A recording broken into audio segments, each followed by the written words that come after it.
around Dodge City and in the territory on west, there's just one way to handle the killers and the spoilers, and that's with the U.S. Marshal and the smell of Gunsmoke.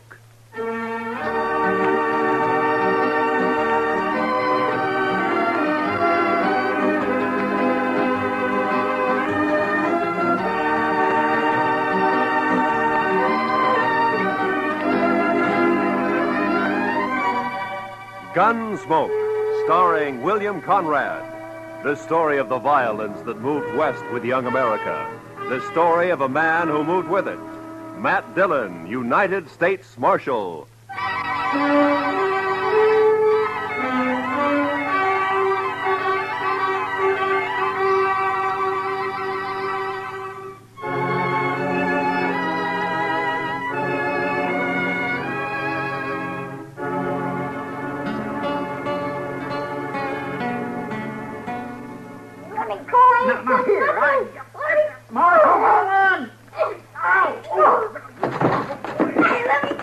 What have you got there, Chester? Half boss cat and half kid, Mr. Dillon. I'll smack you flat on the Hold way. it now. You don't stop that kid. Now hold it.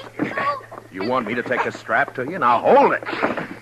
You best lock him up somewhere, Mr. Dillon. It's safer that way. All right, Chester, just calm down. Now you come over here, son. Sit down. Come on. Look out, Mr. Dillon. He's got a hold of your gun. Okay.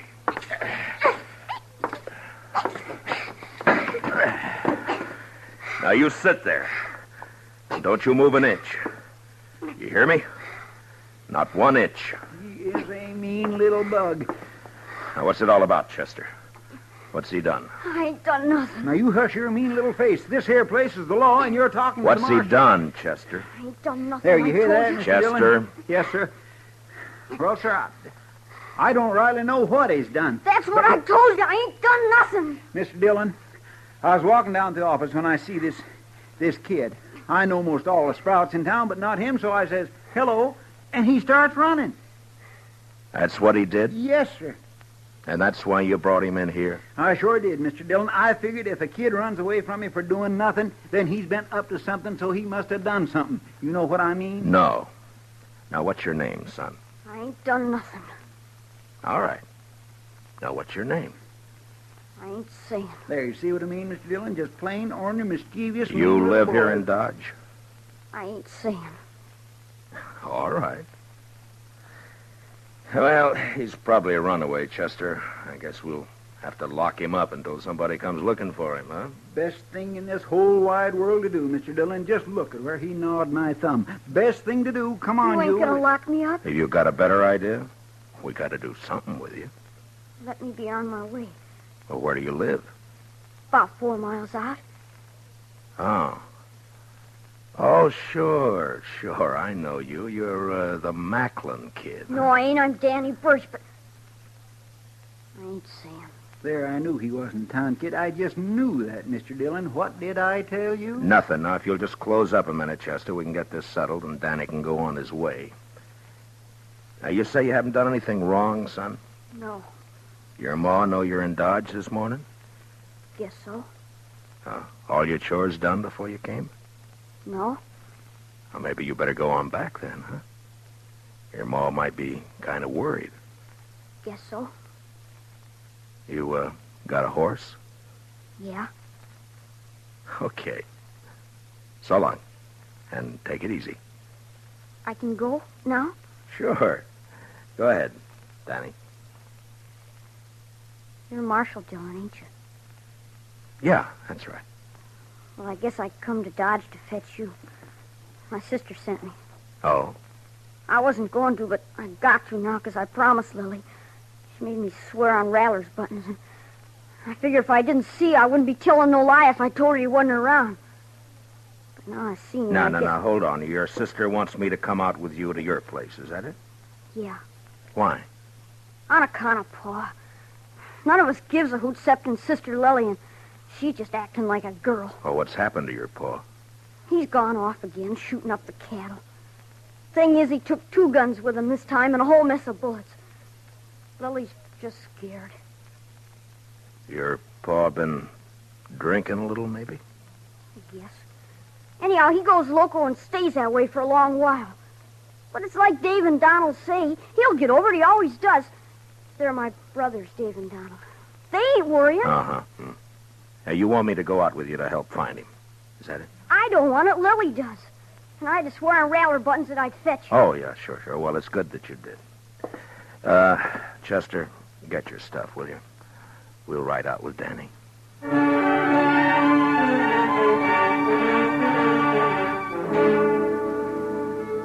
I didn't get anything more out of the boy on the way out to the Birch place. No one in town knew much about the family. They'd moved in about a year earlier, came up from the territories. The folks about said Birch and his brood kept pretty much to themselves. There'd never been any trouble with anybody. I looked at the boy riding his horse bareback. He was nice looking enough, but there was something the matter with his mouth. It was too hard. You could tell he wasn't a kid who did much smiling. Maybe with his paw acting that way, I didn't blame him. He sure rode his horse proud, though.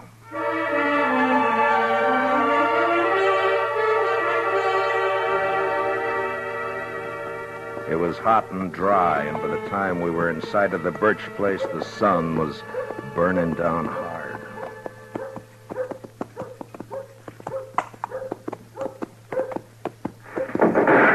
Oh. That'd be Donald, I figure. Yeah, there he is. Kid, get off on that horse and get over here. You're going to get yourself a licking. Lily made me go. It's not my fault. Do as I say. Now, you, mister. The name's Dillon. I'm the U.S. Marshal out of Dodge. Your brother asked me to come out and help. Don't need no help. Shut up, Ham. Nothing to help with. Danny, you heard. Put the horse away and get in the house. You ain't giving me no licking. Put up your gun. I'm coming over to talk. Come on, Chester.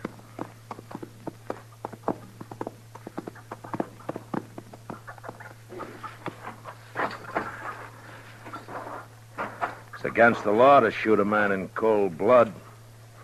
You know that? Shucks, I wasn't aiming at you. I was aiming at a rabbit up in the rise there. Your horse had scared it away. Mm-hmm. Well, now, what about your paw? What about him? Have you found him? Shucks, he don't need to be found. He'll come back when he's good and ready. Pa's off hunting. That's not what your brother says. Where'd he go? Oh, he's going to get himself a licking, that's what, and he knows it. Got himself away, that's what. Donald. That's your name, isn't it? Yeah? Well, look, I'm not one to interfere in family matters, but if you do need help, I mean, if your paw's shooting up cattle like Danny says, well, maybe he'll be practicing next on people, and that wouldn't be so good. That brother of ours, he's a dirty little liar. No, he's not, Donald. I'm glad you came, Marshal. You come into the house, please?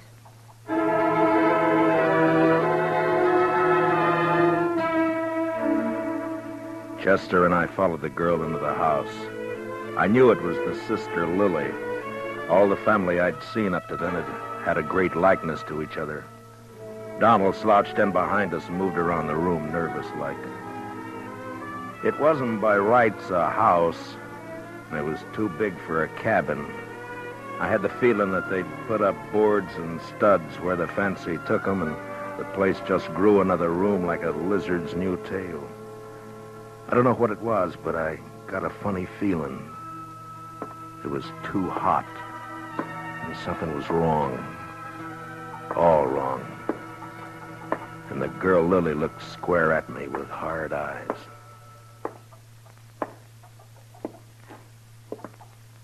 Donald! Huh? Sit down. You make me nervous. Oh, sure.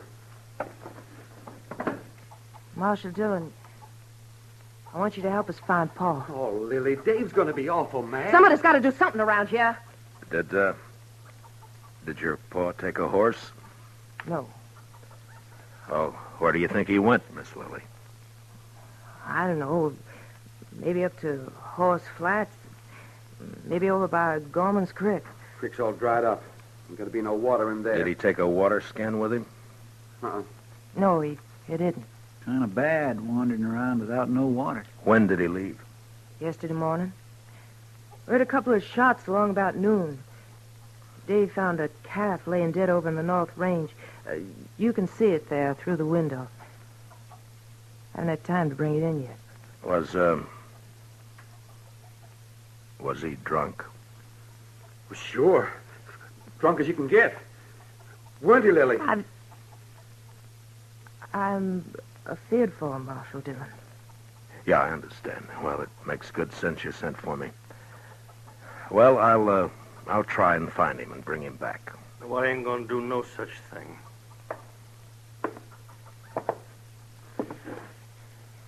You that Marshal fella out of Doc? This is Marshal Dillon, Dave. My brother, Dave Birch. How are you? I told you, Lily. Told you keep our business to us, not outside. It's got to be somebody else's business the way it is, Dave. And you know it. No such thing, Lily. I told her, Dave. I told her. I knew he was going to be mad. I figure the four of us, you and your brother here, and Chester and me, ought to be able to get him in before night. Now, mister, I told you we don't need you. Nor no one else. I'll be obliged you get off this property. Dave! Shut up, Lily. I'll see you and your fella there to the door, Marshal. I'm sorry, but if your paw's running around dangerous, it's my duty to find him. Donald. I got him. Get up slow, Marshal. And you, fella, reach up high.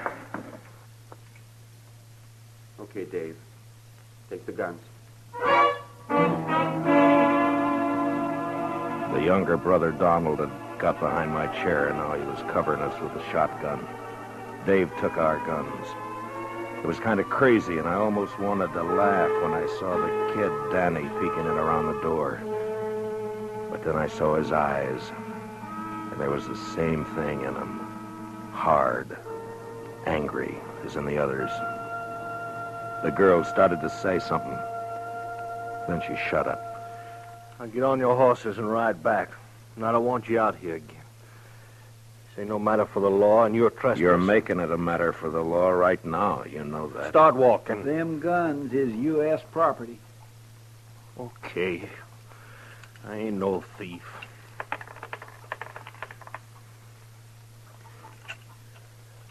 Here, bullets I'm keeping. Figure they're worth about 2 bits. Donald, give him 2 bits. Sure. Here. All right, now here's your guns. Now get out fast. You come snooping back again, me and my brother's gonna be shooting at you.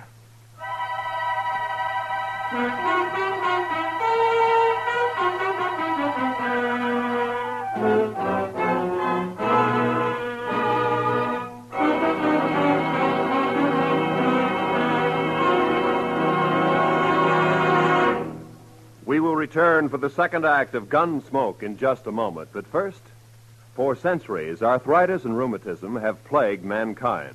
And it's only in the last few years that science has begun to find hopeful avenues to explore toward relief and cure.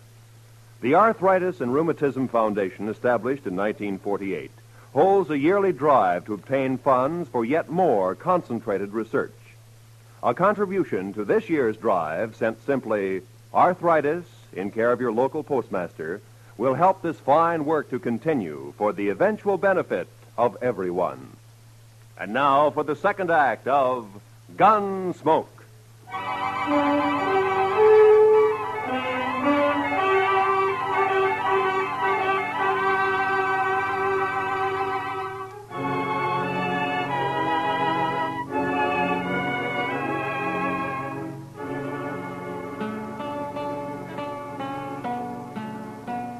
The 2 brothers followed us out and over to the horses. As hot as it was in the house, it was worse in the open. The saddles were burning. There wasn't another word passed between the Birch boys and me. They just stood covering us. And when I looked back 100 yards or more off, they were still there. Well, sir, that's what comes of trying to do a kindness, Mr. Dillon. As far as I'm concerned, they deserve whatever happens. I can't make it out, Chester. You'd think from the way they talk they don't care what happens to their paw. Mean bunch of children. They probably don't. My, Mr. Dillon, you ain't even riled they pulled guns on us. I guess I'm not, Chester. You know, there's something awful wrong back there. Those boys don't look the kind to pull a gun. And the girl wanted to talk, all right, but they wouldn't let her. Just mean, that's all. Oh, you aim to go back, Mr. Dillon? It's like I said, Chester, if it's just a family affair, you and me don't belong in it. But if the old man's as drunk as he sounds, he could make a lot of trouble. No, we're not going back right now. We're going to have a look around this country for a spell.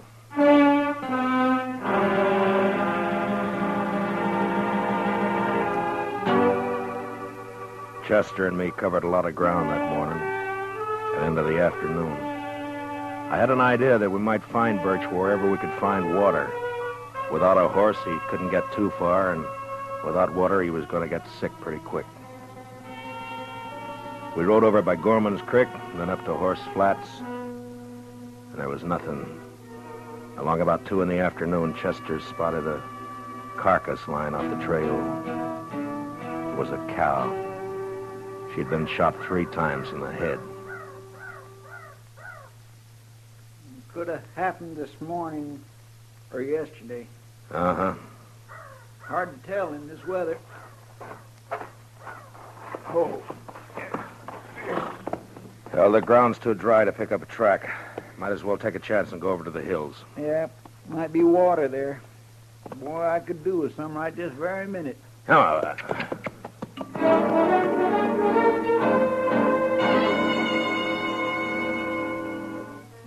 I got a funny taste in my mouth looking at that dead cow.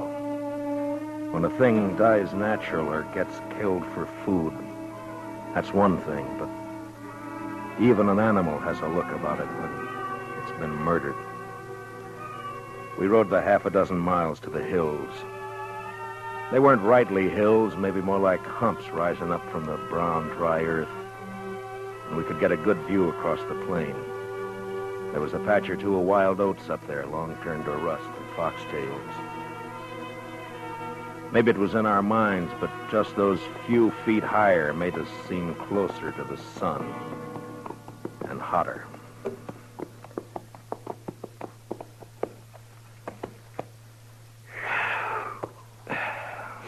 You ought to be able to see if he's out there anywhere.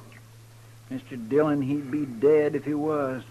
Man couldn't live a morning out there on foot. Well, I don't think he's going to find water up here. Now, look at that. Dry as a bone.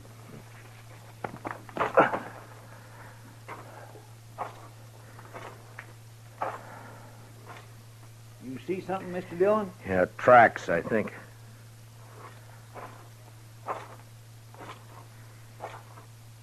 Yeah, he's been up here.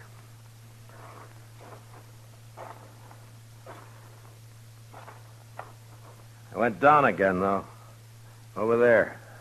He sure made a long way on foot. Must be more than 8 miles from his place.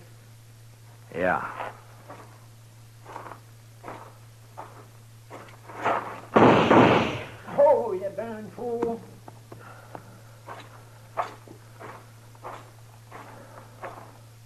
Rattler. Yeah, I saw. Blew his head clean off. I was afraid you was going to step on him. Well, we'll follow the tracks until they give out. Come on.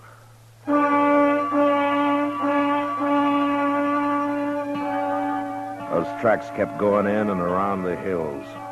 In a couple of places we saw where they'd stopped by a dry water hole, then went on. Then as the hills sloped down to the plain again, we lost them. But the direction seemed to be headed back to the Birch place. That's the way we rode. We hadn't gone more than 15 minutes along when we saw the body of a man and a horse some few feet away. They were both dead.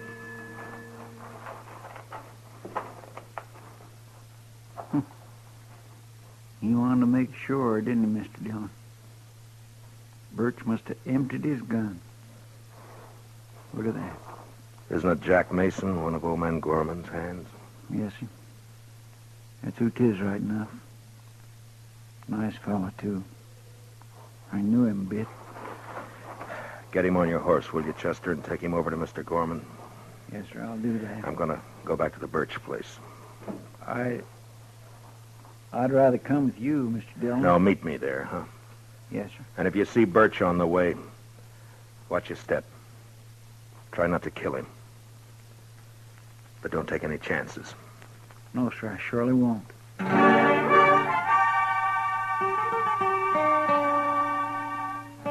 There was killing now, and I wasn't in the mood to talk gentle and kind with the sons and girl at the house.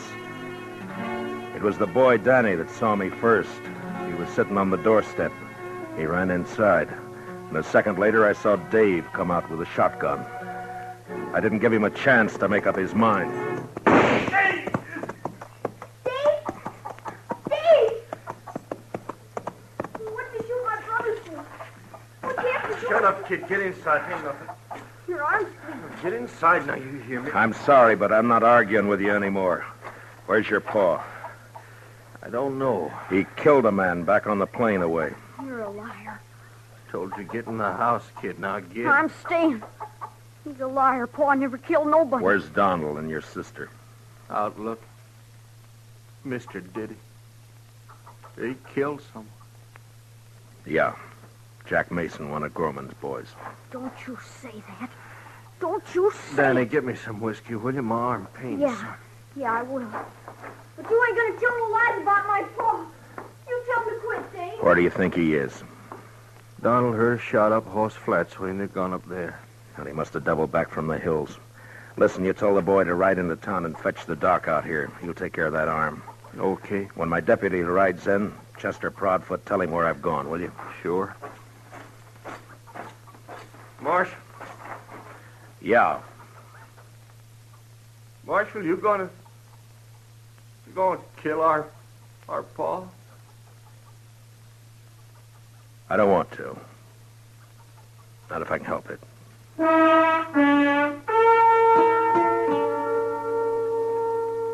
Over at Horse Flats, I caught up with Donald and Lily Birch.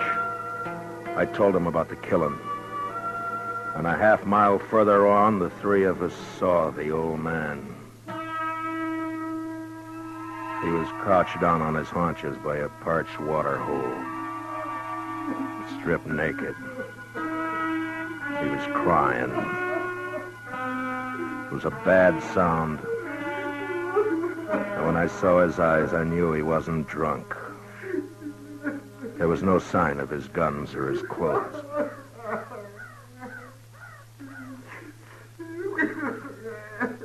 Come on, Pa. It's okay. It's Donald. You're okay, Pa. Come on, home. Come on, Pa, please. I knew it would happen like this. Someday. I knew it would. Boys figured it'd be shame on us all if word got out Pa had spells. Your brothers were wrong. Pa, please, will you? Pa. It was all right till after Ma died. And he started to act this way. That's why we had to leave our last place. People found out. Try to keep him home, but it weren't no good. Give your old Pa a cup of water. Your Pa's thirsty now. Come on, Pa. Get up. We're going to bed. Funny. Pa never took a drink in his life. We always said he was drunk when he carried on like this. Oh, People could figure a man drunk. I'm sorry, Miss Lily, but help me now. I'm going to have to take him in. Help me now. I got to. Well, they do too. I don't know. But he's done murder. It's my job to take him in. They'll hang you. I don't know. Maybe not. I don't know. Son, where's your brother? He didn't want to let you come out here alone. You're too young now. Where's your ma?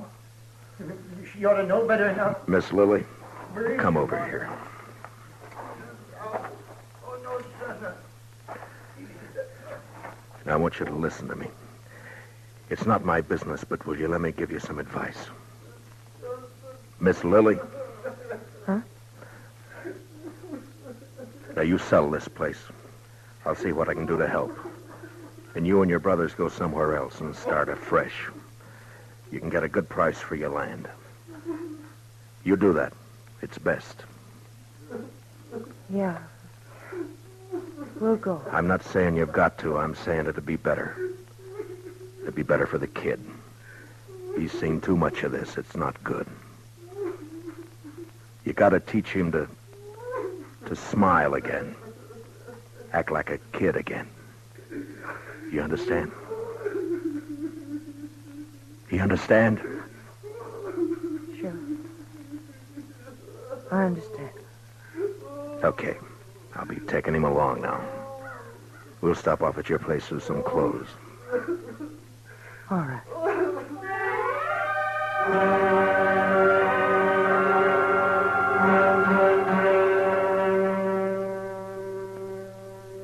We took the old man back to his place.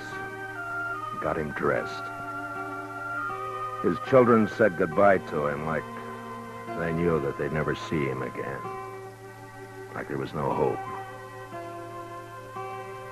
Chester rode in, and the old man seemed real happy to go back with us to Dodge. He didn't know. He didn't care. On the way, we passed the Doc and Danny riding out to take care of Dave's arm. Funny thing, the old man didn't even see the kid. He was prattling to us about the Indian wars. The last I saw of Danny Birchie, he was looking back over his shoulder at his paw. And we heard him still crying a long way off.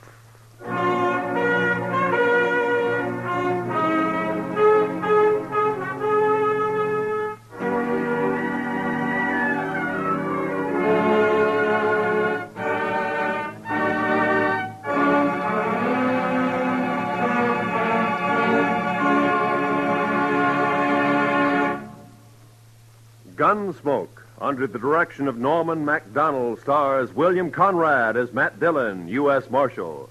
Tonight's story was specially written for Gunsmoke by Anthony Ellis, with music composed and conducted by Rex Corey. Featured in the cast were Richard Beals as Danny and Michael Ann Barrett as Lily, with Lee Millar, John Boehner, and Lawrence Dobkin. Parley Bear is Chester. Gunsmoke is heard by our troops overseas through the worldwide facilities of the Armed Forces Radio Service. Join us again next week as Matt Dillon, U.S. Marshal, fights to bring law and order out of the wild violence of the West in Gunsmoke.